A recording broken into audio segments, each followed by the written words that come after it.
by Fogged. Yanis, Good morning, Cap. how you feeling, man? You feeling good for Boston? Feeling very good. Very excited for these two teams. We don't really know too much about MVP coming in. We know that they have a couple similar players, of course, but we know that they've been changing up. Obviously 4Up coming in. We know that their Elo, I think, is going to be playing mostly the safe lane. 4Up's going to be going back to that off lane strictly. So where he was a monster for Secret, right? So this has got to be a good addition for MVP Phoenix, right? Without a doubt. I think it's a good addition, but I don't know how Velo doesn't. How does he do the shot lane, right? I don't think I've really seen him play too many carry heroes, so I think it's going to be really telling to see what's going on. But a little bit of inside info, a little bit of inside scoop. Mm-hmm. At least from NP, they said these guys could be super hit or miss, and then from some other teams, they said they seem super strong. So really, okay. See, I was hearing hit and miss. I didn't hear anybody say super strong. That's interesting. Yeah. Obviously, MVP Phoenix, not a whole lot of stage time so far. Not really a whole lot of time out there in official matches. They only have one official match right now with Forev, and that was for ESL Genting, and that did not go well. They lost against Evos. They did lose against Evos. It looked like they were kind of just testing the waters, changing things up. Forev might carry some of the games, but I don't know. I don't think that really tells too much, right? It's too early to tell that they just switched them in. They were just whatever. Let's just go for this. But we'll see. We'll see how they fare up versus Newbee, because let's talk a bit about them. These guys are probably one of the top 3 in China right now, if not number 2. I would say number 2 probably behind Wings. Yeah, definitely. I think Newbee is easily one of the front runners for this tournament, only to be again exceeded by Wings within their own division. Wow, we were just talking about this hero last night. Not really a hero that is pretty value. We were talking with Machine, the host of the Boston Major, and he said that he was kind of blown away by some of the abilities that are within Dota. And he said, Nature's Prophet, that guy's so OP, he can teleport anywhere. That is insane. And we explained to him, yes, that's true. He's a great split pusher, but ultimately in team fights, just kind of right clicks, right? And that's not real value right now, just because everyone's so team fight heavy. We have seen a couple Nature's Prophets here and there. You of course casted Imperial. Dream League. Dream League, there was too many Furions, I guess we could say. Escape picked a lot of Furion, and so did Imperial. Picked, I think, one of the games, but I think the Furion game where Imperial picked it was they picked it after Broodmother and stuff. It didn't really matter what they drafted up. But interesting though is they pick it with the ogres. You can tell they're really trying to go for this late game type of lineup. Obviously, Furion benefits highly from Bloodlust. He's very good versus the Rubik as well. Rubik doesn't really have great stuff to steal. Okay, sure, you can steal Tree and Sprout, TP, Wrath and Age, of course, would be lovely, but you're not likely to get that one. But I think they're just trying to go for this overpowering this weak weak support, because Rubik isn't the strongest support in lane. We know that. Right. He just has this obviously instant lift, instant disables, and deep push in a way.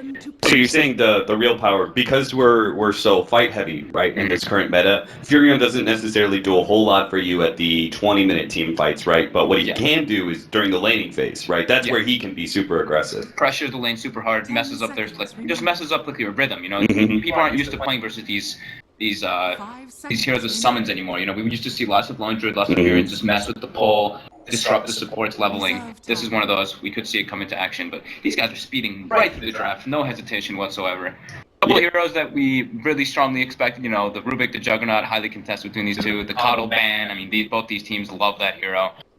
The one that's sticking out to me, at least, that's missing is the Drow Ranger. Mm-hmm. That was something that appeared to me very early. I saw a Slark pick up by Newbee, and I thought, are they going to run a Drow Ranger strat? And they didn't pick it alongside. Instead, they went through the Rubik. And then even third pick, they went for the Juggernaut instead. That was a bit bizarre to me. Yeah. Usually, especially with Slark, you'd expect Dire, right? Yeah, Slark with Drow Ranger, and with a Rubik already, you've got that range already in your dual/tri-lane coming in. But and then we're also keeping it away from MVP Phoenix, who honestly do have a really good Furion. We haven't seen a whole lot of him, but he used to be very good coupled with Drow Ranger. You're talking about being a disruptive hero that messes up supports real badly, especially weak supports that aren't able to output a whole lot of damage themselves. Well, now Furion's gonna have an even better time with that. With Drow Ranger's aura. Drow Ranger aura and probably an Ogre running to the lane, throwing some bloodlust. Nice to everybody too. Just going to be mean, it's gonna be interesting. They're looking to pressure a lot for sure in this laning phase on the side of MVP, while Newbee's sticking to.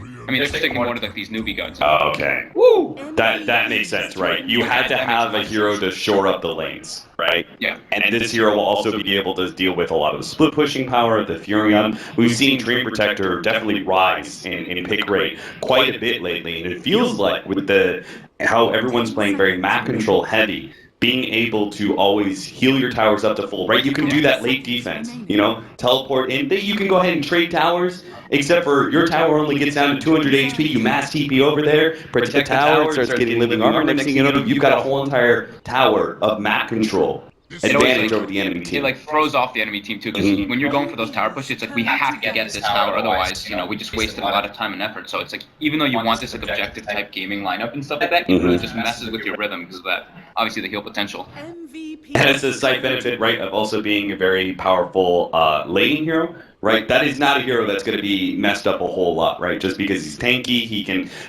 he's almost like an Ogre Magi that he can, just kind of like be in your face and doesn't really, care about the physical damage that you're throwing at him. That was kind of the next point I was going to make it to as well. Like, this might be their substitute to... We didn't... What the fuck? The Visage Drow Ranger back into play here at the meta thanks to MVP Phoenix. It's a core. It's a core, too. It's a core, right? It's a mid-Visage. Or it could be some sort of aggro, tri-lane, disruptor, ogre, visage with a safe lane Nature's Prophet, mid-Drow Ranger up against a Juggernaut? I have very rarely seen Fogged be rendered speechless by a team's draft. I think I was joking with Winter yesterday about bloodlusted visage birds as a complete joke too. That's really interesting. Now, okay, so TA pickup, of course, now they have, there's not really any forms on the side of MVP Phoenix early on, obviously, to deal with the refraction or to burn up the tree armor. So they have two instances that can kind of block lots of damage, and then what point I was getting at with the tree versus ogre, it's maybe this is their type of substitute for the Undying. We always see the Undying turn against the ogre, so Treant will probably just act as that form, just following the ogre around, but QO Visage, man, like... Do you think... So we have a Templar Assassin matchup, right? If we just look at the mid lane, which do you think would fare better? Drow Ranger or Visage? I think Visage. Visage, yeah. Definitely Visage. Visage, he's always been a hero that can go mid. He can. He's gotten nerfed a bit, like obviously with like his mana cost a little bit here and there, and obviously his armor and all these little small changes. But he's, of course, he's a 600 range hero and he's benefiting from Drow. He can do a lot here in this situation. Sorry, guys. We lost Cap. We lost Dota. So, please hold. I will try and get us back into the game. Unfortunately, I don't have a stream that I can just pop over to Fog stream. Yeah, we're gonna look. It looks like okay. So it looks like they paused for us, guys. Not really, but they got it going. Okay, so. I mean, I'm just like, I'm so confused at what these guys want, but this looks like MVP, right? No ultimates on their team, really. They've got a Disruptor ulti, they've got a Wrath of Nature. They are super, just like, constantly fight, run at you. Newbee kind of has the same type of draft, too. They're not really ulti dependent at all, so... Oh my goodness, this is gonna be such a sick game. Okay, we gotta talk about, I think, this is the very first thing, this is already interesting. QO... Stick, Magic Wand. Yeah, Magic Wand. If he's facing up against a Templar Assassin, does Templar Assassin really spam Refraction that much that it's valuable for you to have not just this stick, Ребят, a full напомню, что Magic Wand? получилось так, что некоторые комментаторы непосредственно сейчас находятся на самом Бостоне, освещают для вас матч на первом. Damage, but it's definitely interesting, right? Yeah. I mean, for the same cost of Magic Wand, right? What could he get when it comes to stat items? If you didn't get the Magic Stick at all, he could have, he could actually have a full out intelligence. He could have a Null Talisman. He could have a whole entire Null Talisman if he wanted. He could get, a couple extra circlets, just that he could get an extra circlet instead of a stick, right? They're definitely looking to contest heavily though, because Ogre has a stout shield. They're bringing a couple heavy regen. I'm just curious as how I guess they have to put the Visage mid, right? Just because his item set he has too little regen to really go in an aggro tri-lane, but you'd expect more of an aggro tri-lane Visage just because of the nature of how it works. Yeah, I think there is a serious 1v1 component to Visage, right? With Great Chill. Like, he can really beat out any 1v1 thanks to that ability, but we usually think of Visage thanks to that heavy nuke and soul assumption, which is so valuable in the beginning of the game especially. I mean, when have we seen a Visage core? It's like, I think VP is probably like one of the only teams that ran it when they were with Lil, with like a Drow Ranger, and he just was like, I'm going mid, guys, or he buys the null, though. He buys the null for sure. But maybe he's expecting just to have like some pressure on him as well, get some like maybe the tree will be there, so he's gonna get extra magic stick charges from that too. But oh my goodness, I think this is the first game that we get to cast here, and this is what we get blessed with. Thank you, MVP. Do you think that Newbee? Because I think they responded pretty well. Like, I don't know if they've seen anything like this in scrims. I'm presuming that MVP Phoenix have never revealed this to Newbee before, and they're pulling out the big guns against one of the best teams in their group, and they're hoping to be able to get this early surprise in this game one. But I think they responded pretty well. I think Templar Assassin is probably, when you have a Drow Ranger or a Visage, Templar Assassin is probably one of the better heroes, at least in the mid matchup, to be able to do okay in his lane, right? He can kind of sit back with side blade harassment. He's going to have refraction, so he won't have to worry about soul assumption nukes as much. The one thing is that Newbee is super physical reliant. They pretty much have no magic damage on their entire team. It's like, okay, Juggernaut and Rubik, I guess you could kind of say. Jug with his Omni, obviously he's not, but Spin, cool. But yeah, I mean, it's definitely a big change up. Kaka getting pressured a lot right now. Like, kinetic field might just go down here with the ignite and the right clicks. And late speed. A little bit extra heal. It's actually going to be Dubu who's going to be going down first, as U9 manages to clean him up with a spin, and Bello still takes a decent amount of damage there as Faith. He gives him good old right click. U9 is going to be forced back here and probably has to use his healing salve in a second, as he will be able to get just one step ahead of all that right-click damage. Really thought they were going to be able to get Kaka to begin with, but a nice telekinesis throw into Bello stops a lot of that physical damage, and Kaka was able to get himself away. And part of that is the lead seed, the power of that ability in the lane phase. In fact, they're going to see going on to Bello here. They're going to try and trade Kaka. Kaka's going to try and back away, but it's not fast enough. Still, he goes down in exchange for a kill, and a Drow Ranger, very valuable for Newbee. This is an approach that a lot of teams were doing toward Drow Rangers, just running an aggro tri-lane versus them. But also I think it's just to get the starter levels in just a pretty decent matchup. I mean, Furion, of course, versus Slaughter. Slaughter's going to struggle quite a lot, especially on top of Drow Aura, but at least he's able to get something rather than just being completely zoned by the Ogre and the Disruptor. He wasn't short offlane. Continue to try and be really aggressive here. They're going to be able to get the lead seed on the Jupiter. They're going to be able to run him down the spin quite easily. Still expecting perhaps a Furion to be able to come in. Fred is finally here, but doesn't manage to get the Sprout to block anybody off. U9 will be able to slip away past the trees, and the rest of Newbee low, but still happy. They've gotten another kill to force a rotation out of the Furion. All in all, this aggro tri-lane is a huge success. Yeah, that's such a huge movement right there. It's going to give KP so much space to catch up, just not to really worry. Because he already burned through like half of his regen versus that Furion, so forcing him bottom was great. They emphasized on putting 2 sentry wards, our Newbee did, to try to block the bolt, just to make sure that they don't have that, so they want to stay down here for a bit. They want to keep this pressure down in this aggro tri-lane. They don't really want to be rotating just yet. In mid lane, SC does seem to be doing pretty well for himself as the Templar Assassin matched up against the Visage. His extra bit of damage is allowing him to have a slight CS lead. Bottom lane, Kaka, thanks to the Invis rune he picked up, is going to try and find some sort of pickup here on the Bello. They still have this Mango on the U9, so they can actually make a dive if they want to. But Kaka tries to play it forward, can't actually catch anybody. MVP Phoenix do manage to stay ahead of that. There's actually something else I wanted to talk about. Gravekeeper's Cloak. That's got to be pretty valuable against Templar Assassin, right? Later on to the game, you expect the TA. She wants to be able to jump in, get this huge burst of physical damage and minus armor, but Gravekeeper's Cloak is so good against, those first couple of nukes that hit that hero. You're actually so tanky against it. As long as you're not under the spin, obviously, because it burns it pretty much instantly. But yeah, it's definitely an interesting approach. It's something that we haven't seen. Like, we don't see this as much anymore. But I think he'll start to have a little bit more struggle in the mid lane, just because obviously the refraction damage starts to add up. Even though he has Drow Aura, the Drow's going to pressure so heavily. He has to emphasize on getting his other 2 abilities rather than just maxing that Drow Aura right at the start.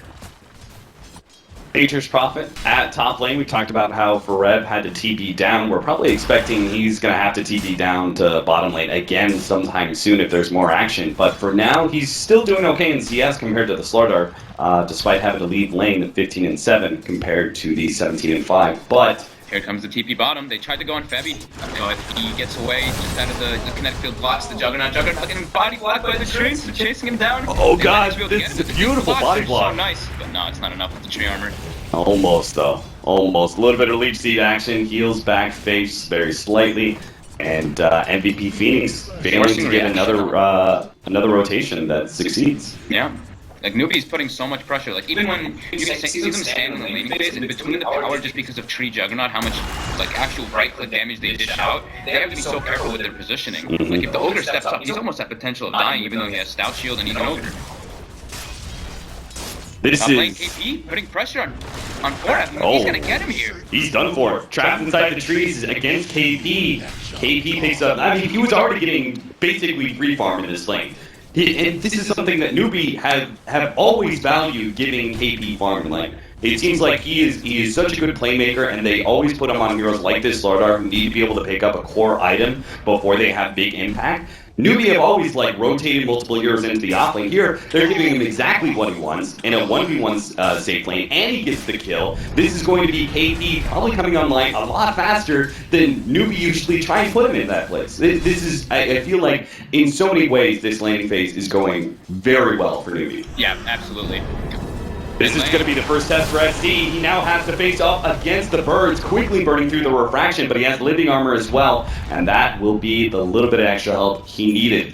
SC gets away from yet another rotation from Fared. This is his third rotation that has failed to result in a kill.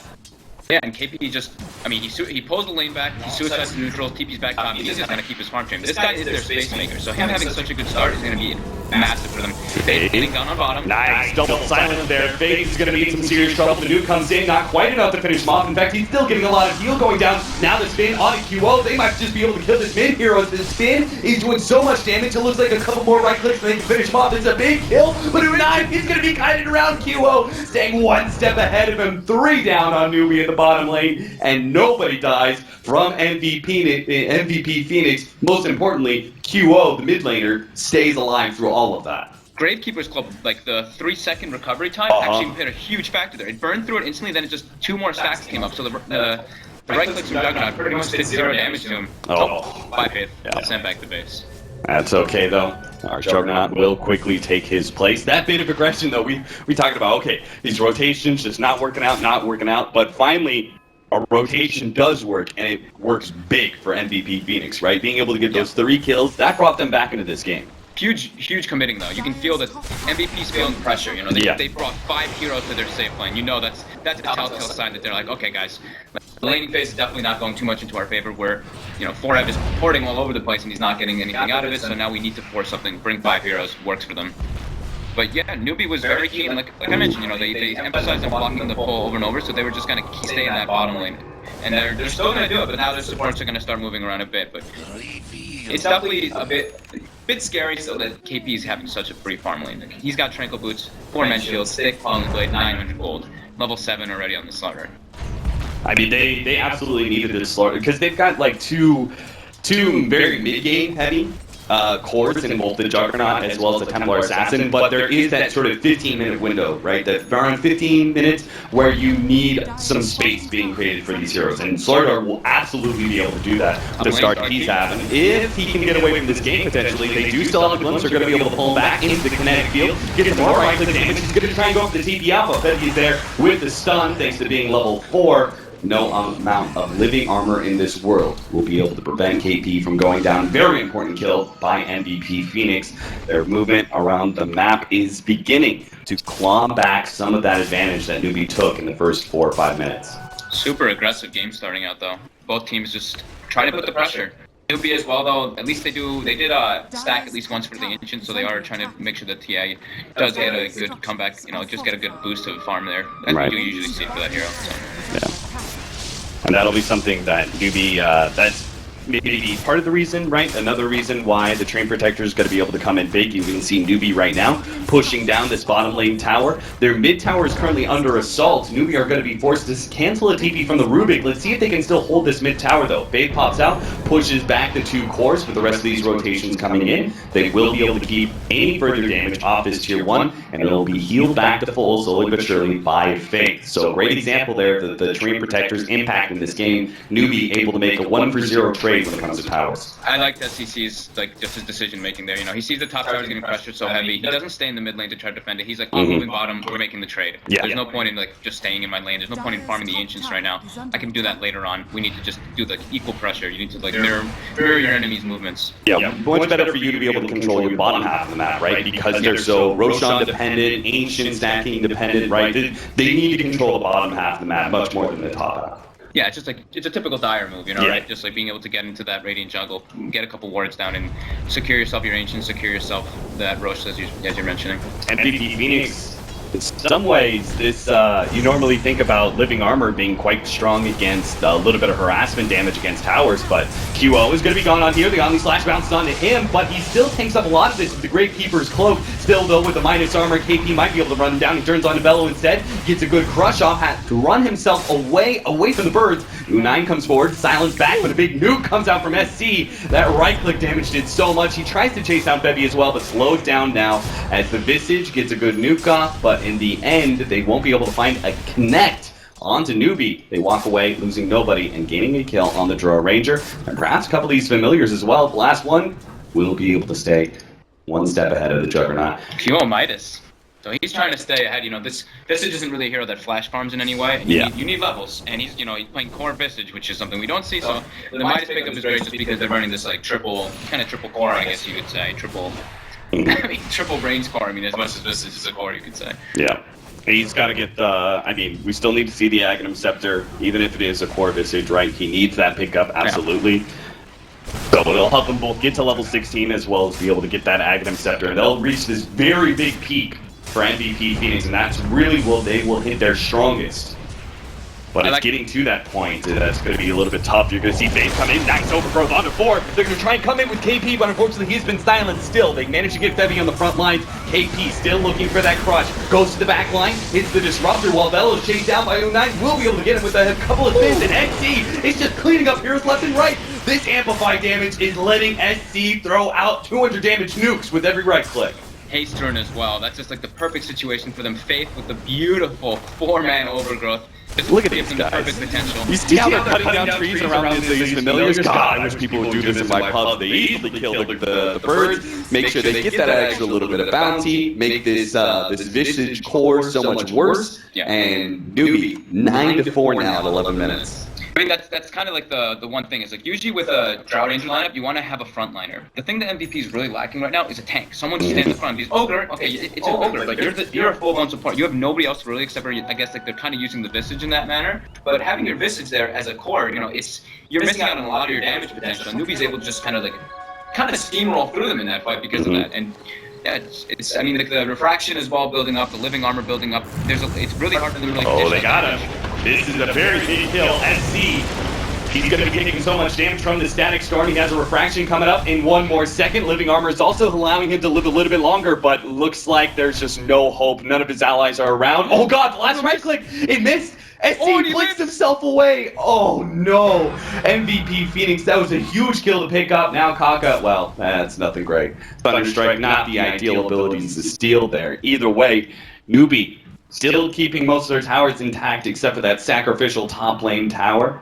It's going to be given up, and most of their heroes staying alive through these engagements as well. That mid defense by Newbee is it's actually so massive because MVP committed all 5 heroes to it. They almost brought down the tower, and now check it out, full HP tower. Yeah. Is the you're always playing versus Train, especially when you're not used to it. You have to get it in that one go, or you're gonna unless you group up and go for it again. He's gonna get full healed. And now KP's closing in on that Blink Dagger soon, 600 or 700 gold away from it.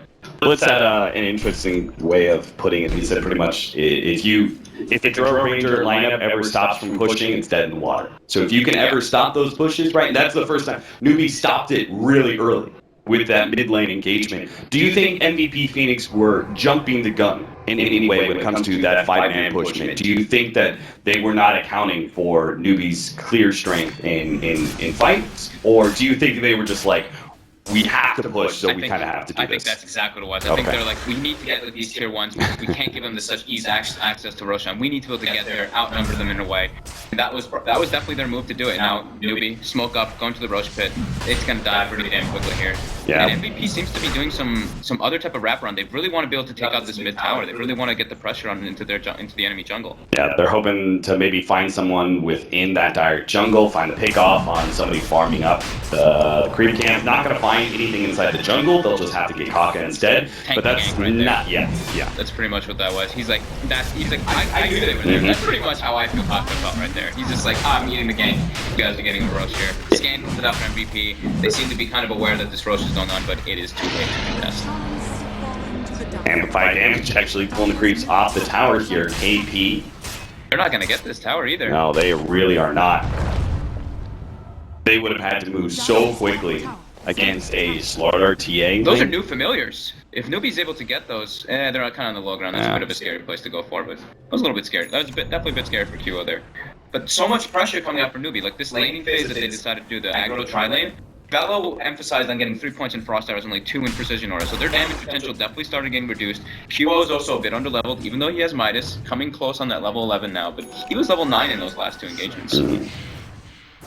And now the big thing comes out, the blink for the Slaughter. He's on his way toward his level 11 too. I mean, the fact that Newbee were able to handle team fights so well before this blink dagger says a lot about their lineup, right? That now they have this really hard form of initiation, team fights are going to get so much easier. And you can see how much they emphasize on defending this tier 1. 2 wards pretty much placed like super close to each other just to keep eyes on that. Like they know how important this mid lane tower is. Both teams do. You can see both teams are emphasizing so heavily, but there's 4 wards right inside of the span of like 2,000 range diameter. So you can say, if we want to look outside the laning phase, probably the most the fight that really determined this game was that mid lane push by MVP Phoenix, because if they manage to take that tower, right, then that opens up Roshan a lot more. It means that Newbee don't feel as comfortable being able to do it. They may not be able to sneak in that sort of occasion, but now they're seemingly having this ironclad defense. They stop the early powerful push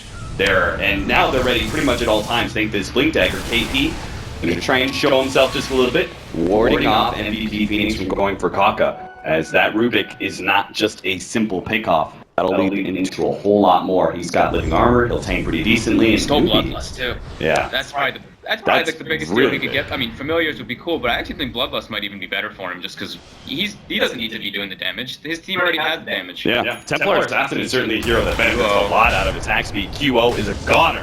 Amplify damage, and they just quickly 3-shot him with SC after they eat through some of that Gravekeeper's cloak. He's going to have a rather early BKB, meaning he won't even have to worry about the Disruptor and his influence on the game. BKB will allow him to pretty much do whatever. Actually, what am I saying BKB for? It's got to be Desolator, right? Yeah, it's got to be Desolator. BKB going to be pushed back here into the Static Storm. He will be a goner, but maybe Newbee can actually save him. Nice heals coming out. They managed to get both a little bit of heal from the Healing Ward as well as that living armor. The Omni Slash just rips through so many heroes of MVP Phoenix. Jump forward, they're going to be able to find another one. That's going to be Fetty. Tanky Ogre, not so tanky, he's missing so much armor. Oh my, this is actually starting to look so troublesome for MVP. They committed so much to try to kill that Slaughter, and then just living armor with Healing Ward is too much. Faith. Yeah, Faith. Our Forgotten Protector doesn't actually have that much natural armor. Yeah, Raindrop actually saved his life there, I'm pretty sure, but yeah, like, Newbee's just putting so much pressure here. Like, now they even have the Desolator finished up. It's really hard for MVP to fight into this at all. Like, this is kind of like where you put the matchup, you know, Furion, Slaughter. When you have this Slaughter, he just boosts your potential to fight non-stop. Furion, he can come to the fight, but what does he really give you? He was supposed to make sure that you won the laning phase with his early rotations, which Slaughter can't really do, right? The trade-off is Slaughter's going to be there free farming, but Furion's going to impact that tri-lane scenario, but they just didn't actually win those tri-lane scenarios. Even with the extra hero being brought in, they never actually got the connection with the kill. Yeah, he is top on net worth, which is great, by Bebby. Yeah, Bebby's That definitely did Connor. A lot of things bounce back to Velo. Fate again in a beautiful position. Hits the overgrowth. Is going to be able to lock down these right clickers. They can't do anything. And now MVP Phoenix, they might be able to pick up one kill out of this. Yeah, he will manage to get at least the Dream Protector. QO in the backline. Managed to take out 2 of the supports. Newbee, though, will just keep on marching forward with all their cores. 2-shotting the Disruptor. Again, combination of this Templar Assassin. And yeah, QO should never have come back. Rampage for SC. 9-18 Newbee. Very dominant looking in this game number 1 in the series against MVP Phoenix. Beyond godlike at 18 minutes. That's pretty scary when you don't really have like natural refraction breakers. Of course you have like ignite and stuff like that, but burning through all this, like he's just so tanky too at this point. Like he has so many different frontliners. Faith's positioning's actually been incredible in this game so far. He's always in the backline, staying on top of the Drow Ranger, it seems, getting perfect overgrowths. I mean, there are heroes that definitely heavily rely on being able to throw out a bunch of right-click damage and be able to sit in the back, and Faith just ruins all of their mobility. Every single time he's managed to sneak his way in, thanks to Nature's guys, and get a really good overgrowth. And it's also feeding them a lot of information. MVP Phoenix are, like, they're always seen by Newbee, whether it's aggressive wards or Faith's positioning, or even just the general pushing of all the lanes in. Yeah, their map control actually now at this point for MVP is like this ancient area. That's like their whole entire map control. Traveling into the Radiant jungle, you know, everybody kind of knows this kind of thing. Like, going in there by yourself is a death trap. Once you lose your bottom tower, once you lose your mid tower, you can't travel there. You need to do like that, what people like to call like the EG smoke, take like 4 people into your jungle to try to clear it out. But they have to just stick together completely. But at this, it just like completely benefits Newbee at this point now, just because of how far an advantage they have. Yeah, you can see Newbee very clearly comfortable with being able to spread out across the map, farm pretty efficiently. They're going through the individual neutral camps. They've got Juggernaut all by himself up at the top lane. MVP Phoenix is going to go for that smoke now, but Faith is going to be able to, in part, ruin that smoke. KP also bounce back some of it. The counter ward doesn't quite catch Faith. They are going to be able to get him now, but it's all just a setup. KP tries to come through. Thunderstrike stops him from being able to get the blink in, but hello, XD's here, and he doesn't need a nuke at all. He goes straight for a support, takes him out. QO is going to be next up, easily eating through that armor, and Faith desperately trying to survive through all of this, and he will. The bait gets loose, and MVP Phoenix don't even claim anything but a Slark kill. SC takes out everybody from MVP Phoenix. Newbee, they're done with this game. They have won it. I don't see how MVP Phoenix, maybe they just try and sit in the game and hope for a way back in, but it was very clearly Newbee with the tight control over this game one. They're calling it. I think that's the right move. Honestly, they've only got that one tier 1 pressured. I think it was really dictated by that middle battle. Yeah. Like, even though it seemed like they could kind of come back, you could feel pressure day where they did that 5-man smoke, Faith in a perfect position to break it. He doesn't even die, and KP just runs in and dies. SEC he didn't need his face there at that point when he's in that much of an advantage. Beautiful. So what do you think we learned from this?